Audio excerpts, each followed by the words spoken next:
Assalamualaikum warahmatullahi wabarakatuh. Alhamdulillah rabbil alamin. Assalatu wassalamu ala asyrafil anbiya wal mursalin wa ala alihi wa sahbihi rasulillah ajma'in, amma ba'du. Allahumma shalli ala sayyidina Muhammad wa ala ali sayyidina Muhammad. Kembali lagi bersama saya Muhammad Abdul Dzikr Nasution.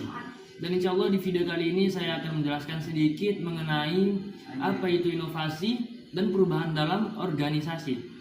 Nah, yang perlu kita cari tahu yang pertama itu adalah artinya, pengertiannya. Apa itu pengertian dari inovasi dan perubahan dalam organisasi? Pengertiannya adalah elemen penting untuk menjaga keberlanjutan dan relevansi dalam lingkungan bisnis atau institut yang terus berubah. Nah, di sini ada dua kata, yang pertama inovasi dan yang kedua perubahan organisasi. Yang pertama kita bahas inovasi terlebih dahulu. Apa inovasi tersebut?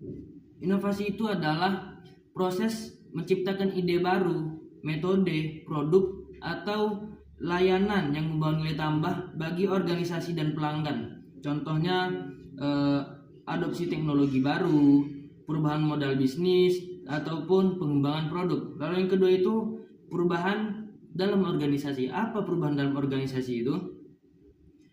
Perubahan dalam organisasi adalah proses transformasi struktur, budaya, strategi, ataupun operasional organisasi untuk menyesuaikan diri dengan tantangan dan peluang eksternal maupun internal.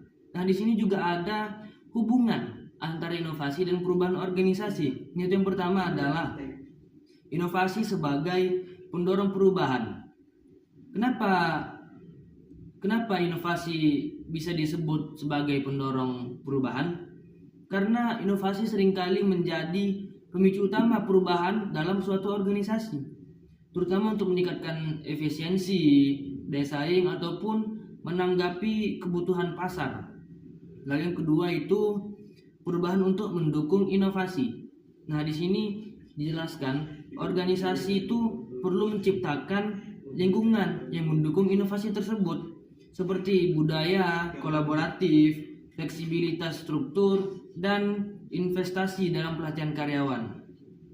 Nah, di sini juga terdapat jenis-jenis inovasi dan perubahan. Yang pertama adalah inovasi produk. Apa itu? Pengembangan produk atau layanan baru untuk memenuhi kebutuhan pelanggan. Lalu yang kedua ada inovasi proses. Apa itu?